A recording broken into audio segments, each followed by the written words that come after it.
Okay, good afternoon, everybody. Welcome to this Coriel, Mojix and Zebra webinar.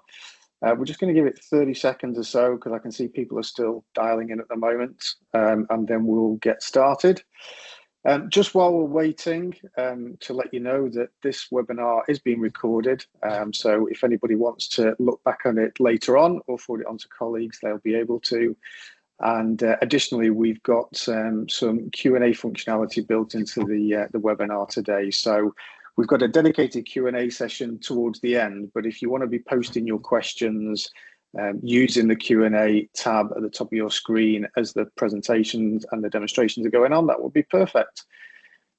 So yeah, we'll just give it another 30 seconds and then I'm going to kick off the webinar. We've got two speakers today. We've got Philip Leslie from Coriel, who's going to give you a quick introduction. And we've also got Gus from Mojix, who's going to talk a little bit about AI, but also give us a demonstration of the new Maven product. So hopefully an interesting afternoon for everybody. We've got a 1 hour limit. If we can finish a little bit sooner, then I'm sure we will do. And with that being said, I will hand over to Philip, who will give you a quick introduction to the webinar on Coriel. Hi, good afternoon or good morning, depending on where you are in the world, everybody. I think we're probably good to go. So I'm going to have the challenge of trying not to speak too much, which is always a bit of a challenge for me. So just a brief introduction. I'm Philip Leslie, CTO of Coriel. Very excited that we've got this webinar today. So I'm just going to share a brief presentation. I'm going to keep it as short as I can. Okay. So again, thanks everybody for joining. Appreciate you all very, very busy. Finding some time to just learn a little bit more about some developments and some exciting things that we have going on. Very pleased to be joined today by our valued partner, Mojix, and their CTO, Gustavo. He'll be demonstrating their new product, Maven, which I hope you'll find very, very interesting. So to provide some context, Coriel, we're a systems integrator. We work very, very closely with technology companies such as Mojix and Rivera technologies. We provide our customers with integrated solutions, and these solutions extend from the design and implementation of automatic data capture technologies such as RFID, vision systems, and IoT, through to software solutions, data integration, and data integration to customer information systems such as your ERP or your WMS. And then we output information as automated tasks, dashboards, visualization, business reports, and business intelligence analytics. At the end of that, what we aim for is that customers get an optimized and excellent process, which is faster, more accurate, and drives more efficient data into their business.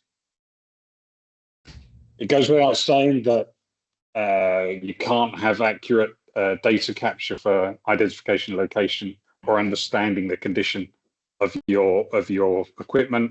If you don't have that quality of data coming in, it's very, very difficult to optimize the way that you work. So by using data capture products such as those offered by our partner Zebra Technologies, we can implement RFID systems, mobile computing, machine vision, wireless sensing, etc. These systems are then designed by Coriel specific to each of our customers' use case.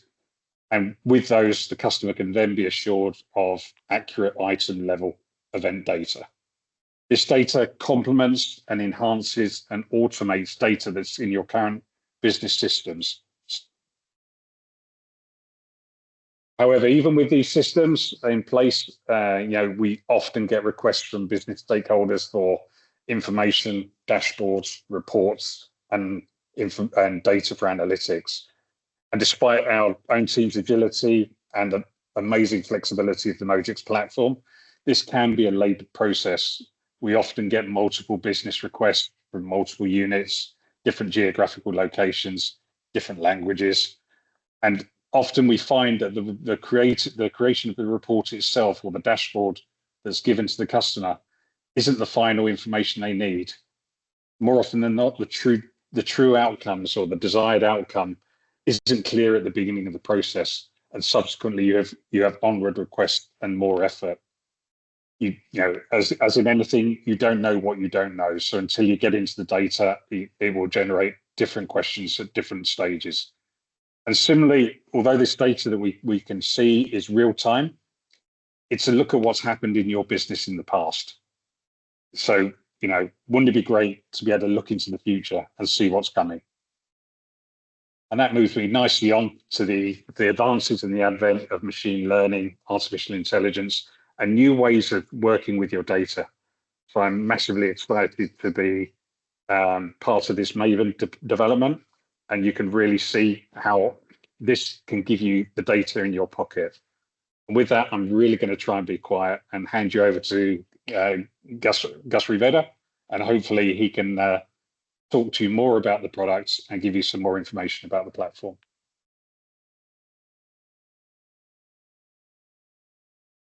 Try and be quiet now. You're on mute, Gus. Just saying thanks for that awesome introduction, Philip. I am happy to be here and looking forward to sharing our latest product advancements with, if I can get the share working here, with supply chain AI and reporting. So if you can see my presentation here, I'd like to just talk a little bit about Mojix. Right, we have over 300 plus employees in corporate offices across U.S., Europe, and LATAM.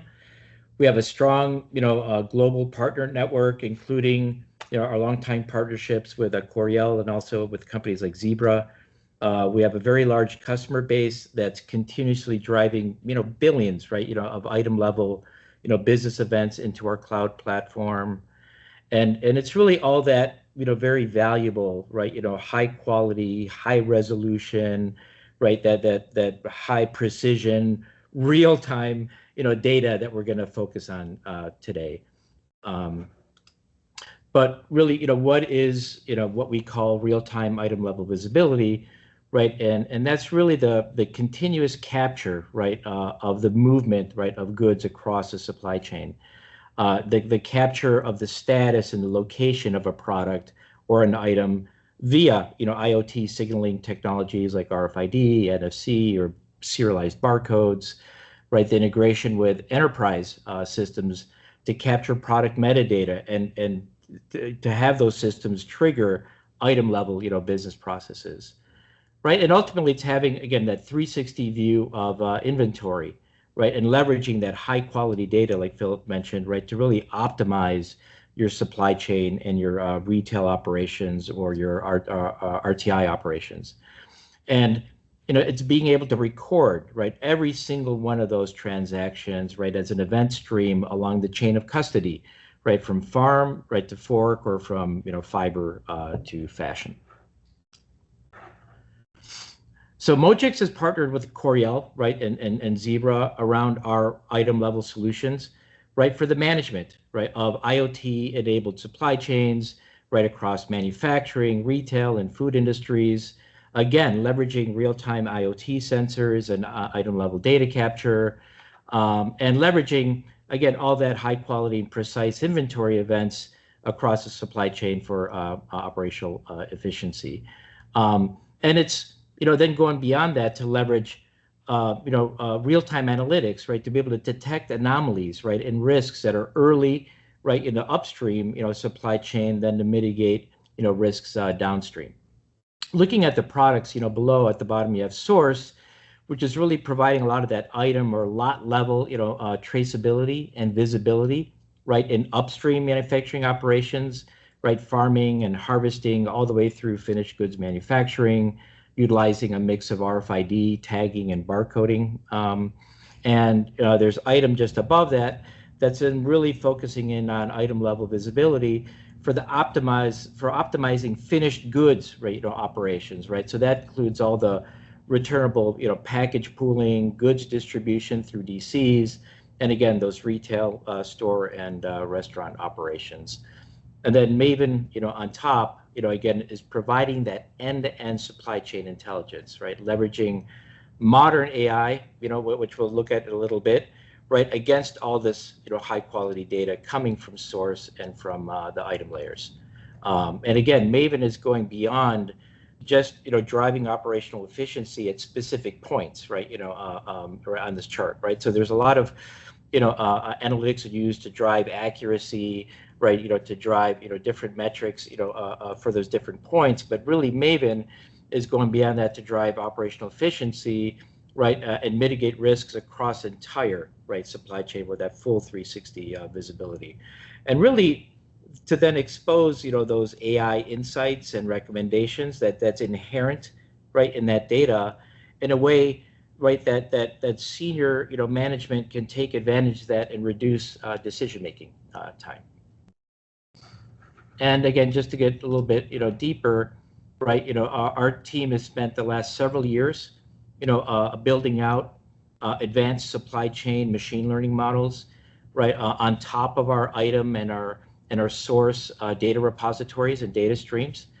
Initially focused there on the left, right, with descriptive AI, diagnostic machine models, predictive and prescriptive, models, right, and getting those right, because you have to get those right, and they have to work, and that's really based on very modern AI, but that's been around a while in terms of really being able to do diagnostic and predictive machine learning, right?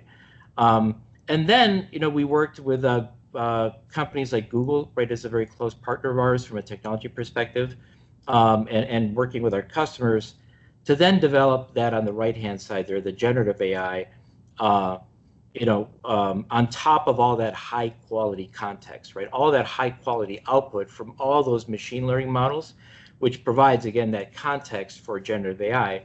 And this enables generative AI then to produce high-quality answers, right? Without hallucinating, right? Which is a danger when generative AI doesn't have enough context, right, for an answer, right? This year, we were named the top 100, Google AI partner for our production-ready, generative AI capabilities, which we'll show you in just a minute.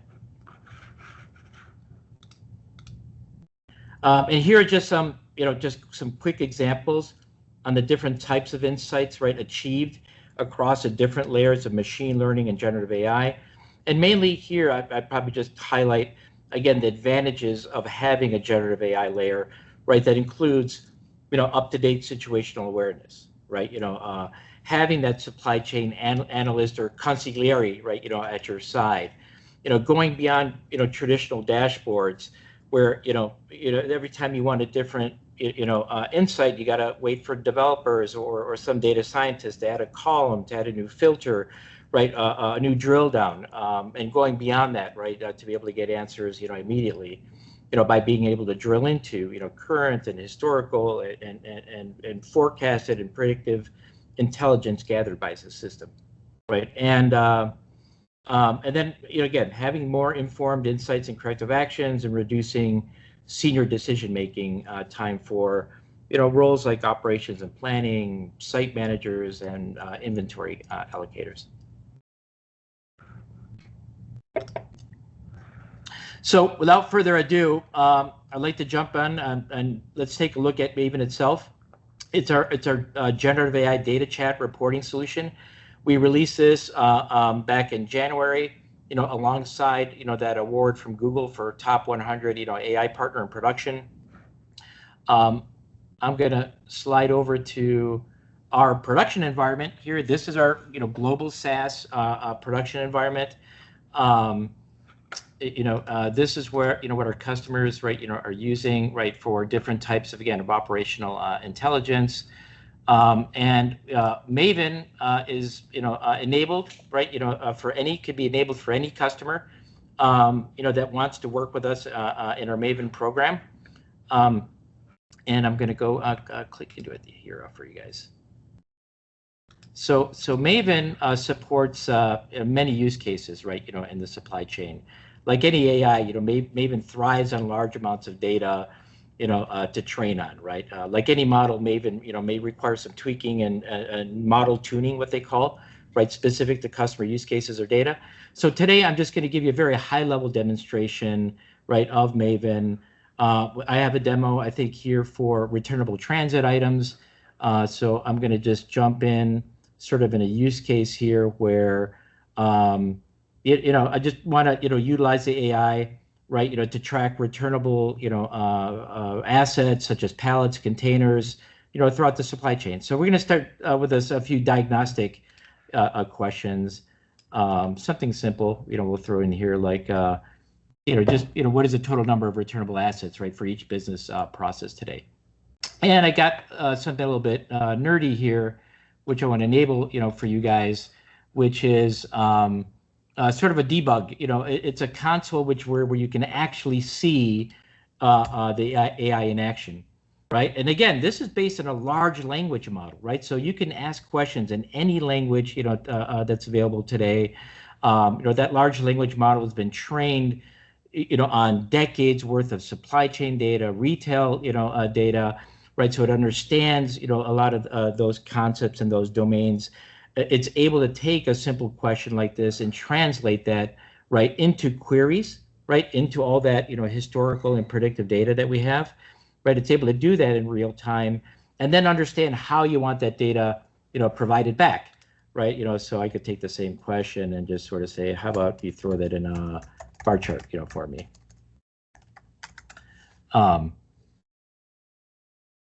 And you can see, right, it's got a lot of the large language model, what it's called, multimodal capabilities, right? So it can take, questions and return that only in text. You could return it in tables. You could return it in graphs or pie charts, right? However, it interprets, your question, right, is how it gets that data and how it returns it back. Let's keep digging, with this use case, a little bit deeper, in here. So maybe what are the 5 specific locations? I'm noticing here, for example, that my receiving volume is higher than my shipping volumes, right? Across my locations.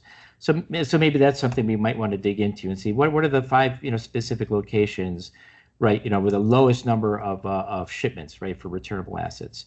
And again, I can get that in real time. We are not hard coding any of this, these sentences, the way the LLM is speaking, how it's fetching the data, and how it's organizing the responses, right? That's the power of large language models.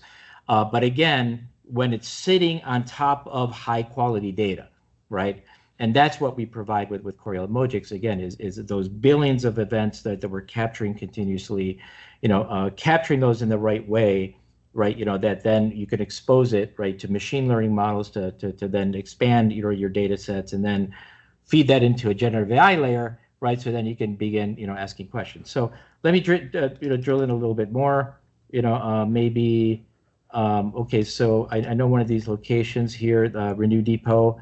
So let's drill into that specific site and take a look at sort of the shipping and receiving, volumes at that specific site.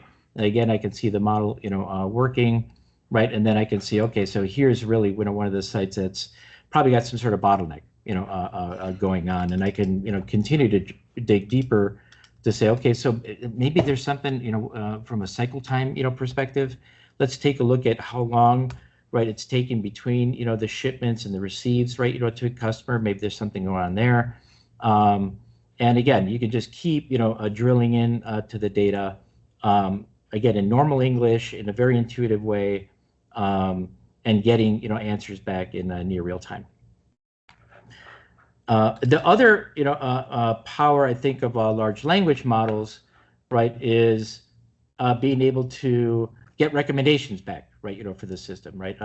In this case here, I'm just going to show, as soon as this finishes crunching that last question, you can tell it's, it's real and it's live, because it's taken a little while to return this Google query. I might just cancel out of this guy and just move on to some recommendations. So, so I'm asking the model here, for some recommendations in terms of how I could resolve, this shipping and receiving discrepancy, right? And again, it's looking at my data set. A lot of these things might be obvious, right? But again, this is not something we've, programmed, specifically into the system. It understands supply chain, returnable transit, reusable packaging.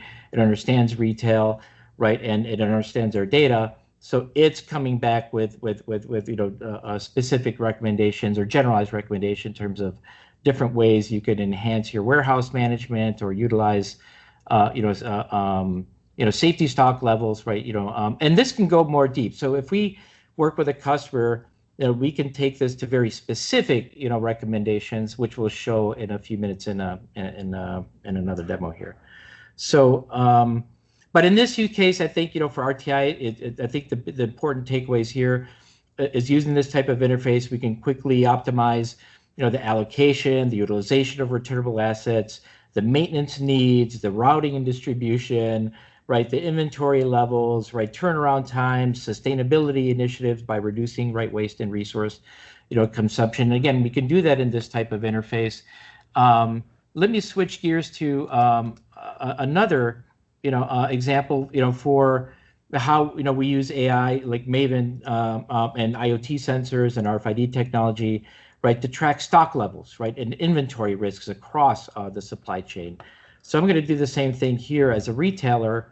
I'm going to switch, to my retail mode here, and I'm just going to ask it, hey, give me the stock levels right now at every store, right? And actually, what I can do is let's do that again in a bar chart maybe. And again, get that data back into your real time. Let me try this again.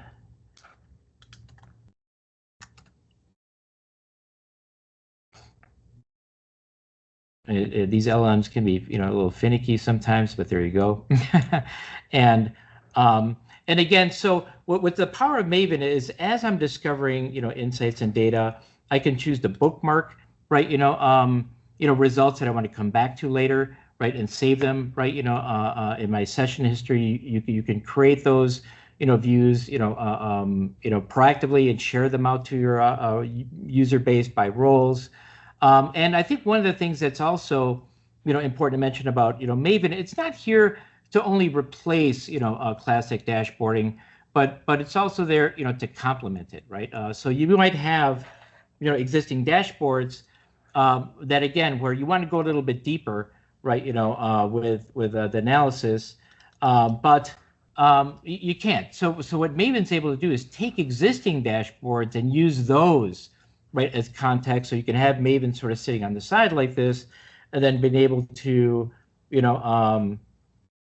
drill in and ask questions, right, and go beyond what the dashboard, is showing you, but using again that dashboard, right, in context. So that's, again, where we see, generative AI is not only be, as a standalone, a product, as a data chat interface, but really also as something that a feature, right, that could extend existing dashboards and existing reporting, right, to take it, further, right, in terms of being able to interact with that data. Also, we do provide a Maven as a mobile app. Again, that's having it more in your pocket. All the same, capabilities. And again, that same, understanding, of retail and supply chain. I mean, I can ask it maybe even just, generic questions about what is NOSPOS, right? And retail, right? And it'll just come back with an answer, right? Even when it's not specific to the data set I have, but it's just a core concept. So this is available today also, right, in a mobile version, all the same capabilities, plus maybe some advanced things like being able to use voice prompting, here, also alerts and notifications, right? Maven's always running, right? It's that supply chain analyst that never sleeps, right? It's always running, so you can proactively get alerts, right? On risks or anomalies, right? That Maven is seeing, right, in your supply chain, and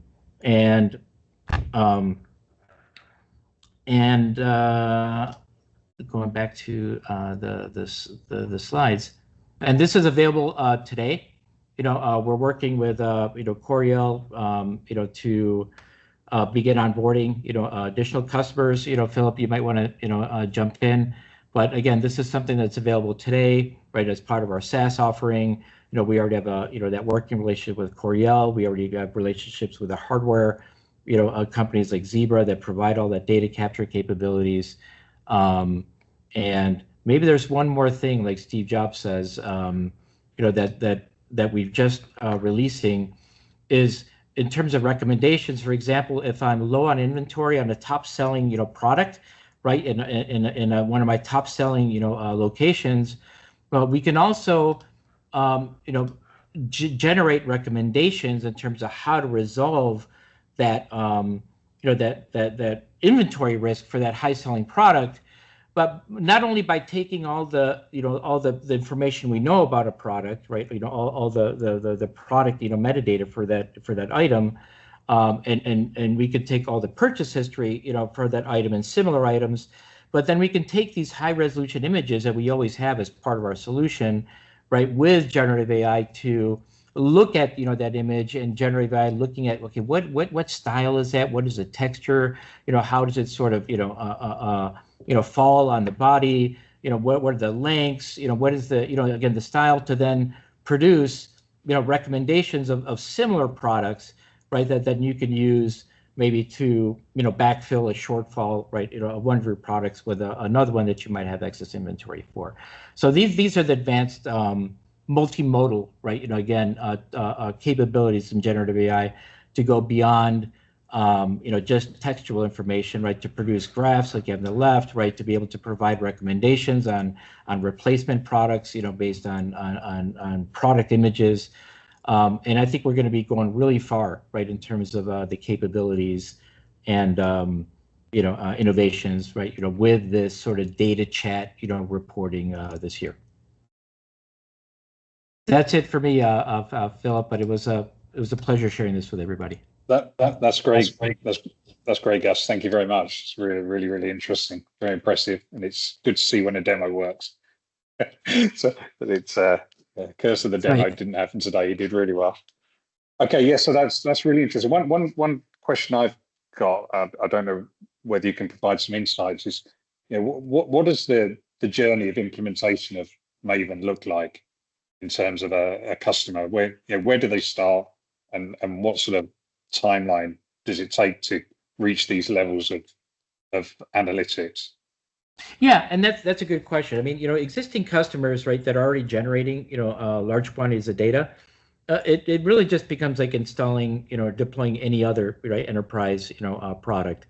We'll deploy it. It'll immediately start working, right? But you have to then invest in some configuration, right? Maybe fine tuning the model, specific to the customer's data set, or tuning it to what is an anomaly for them, and usually that's 4 to 6 week a type of process, right? Where we might identify additional data streams, right? That'll help the model answer questions correctly.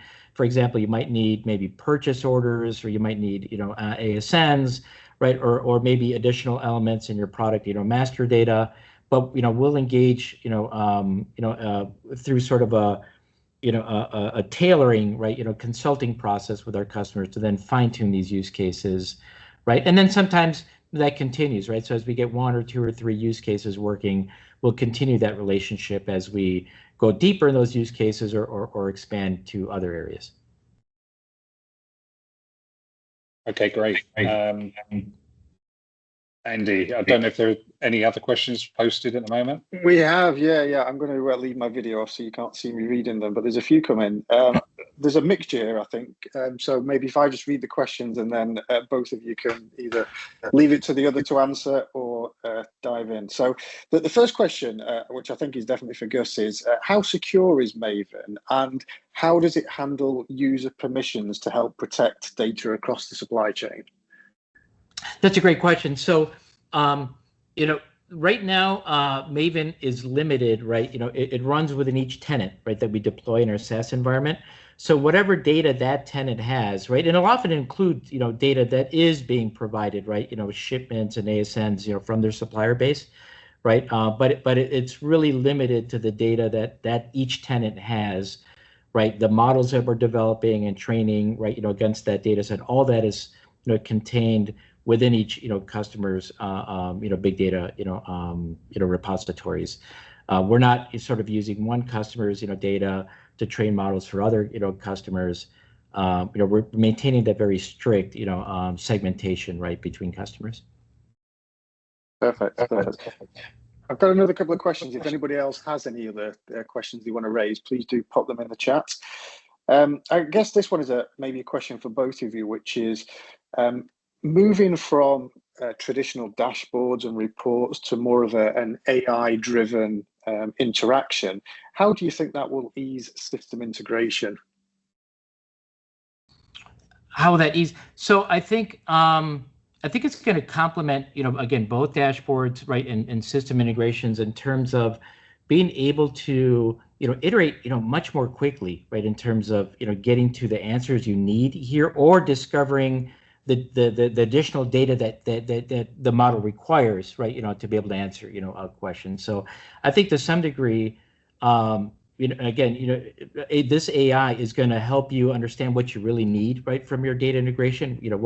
What data that you're integrating is useful or not useful, so you can really optimize, right, those. It's going to help you understand how timely those integrations need to be. Are they batch, or they need to be more near real time, right? And it could go either way depending on the use case.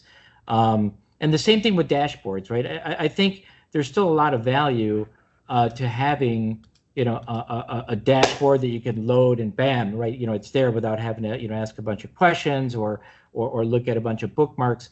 So I also see, technology like Maven or AI, assisted reporting also being a feature, right? An add-on to a lot of, a dashboard, reporting, again, with that dashboard, right? And then it's just becoming context for that model to be able to then go deeper, right, with answers. So I think it's going to be very complementary, right, to and sort of enhance, right, and make more effective, things like, dashboards and integrations, for sure.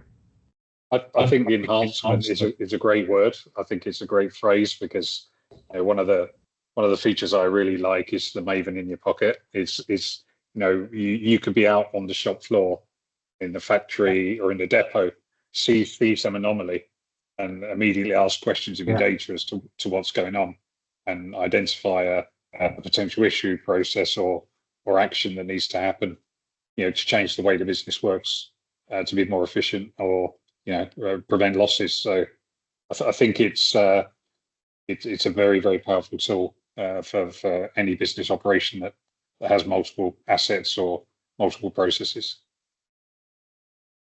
I think we've got a kind of related question here, which is, how do you think AI will change the relationship of teams across the supply chain? Change the relationship of teams?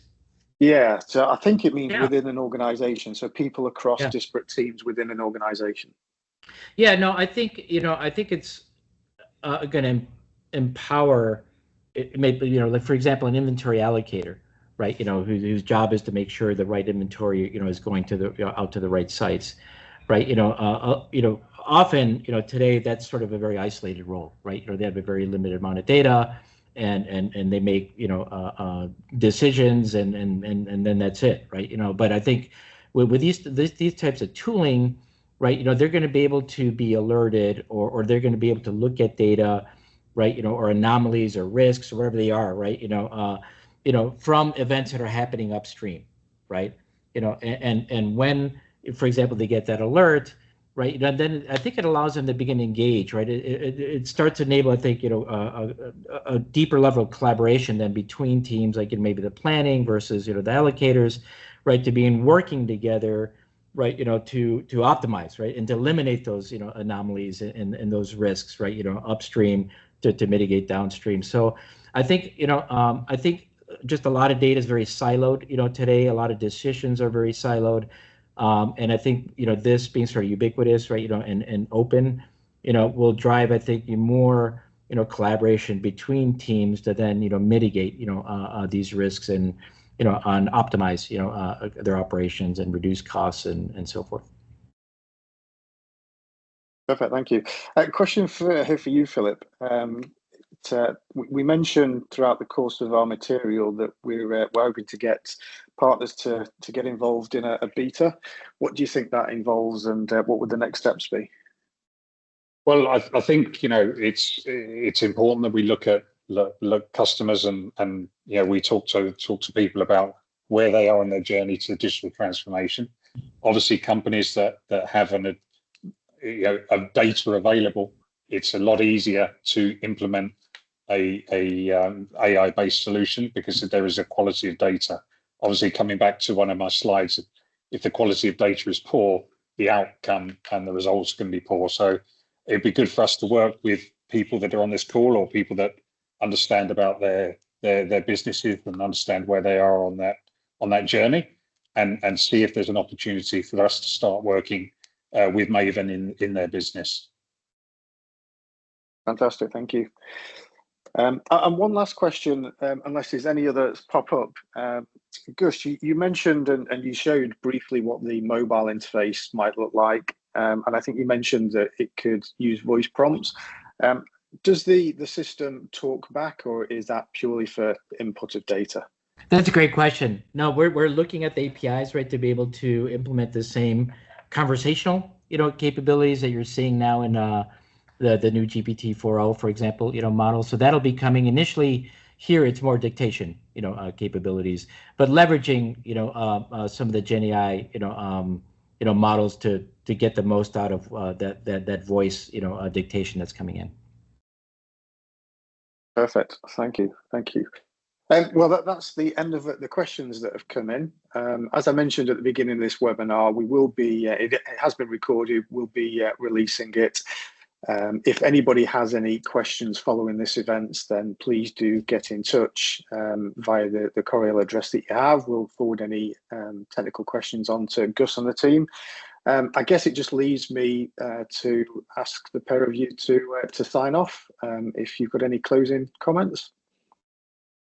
Yeah, so thank you everybody for joining. I think my main comment, all difficult questions need to go to Gus and easy questions to me. And so let's just keep that as a bit of a rule, but really just like to thank everybody. Gus, I'd like to thank you for joining, and your team for helping us prepare and this webinar. And yeah, we're open to any questions that come in. I'll quite happily have some difficult ones on occasion. Yeah, well said, Philip. Again, happy to be here today, and looking forward to continue working with you and your team and any customers that want to explore some of these new advancements. Great. So fantastic. Thank you very much, everybody. I think, Andy, that's good. Yeah, absolutely. So thanks, everybody. We'll push out an email following this so that you'll get access to the video and a few more bonus bits of information as well. So thank you for your time. It's unusual for these things to finish slightly early, but it means that we can crack on with our day. So thanks, and have a great rest of the day. Thank you. Bye.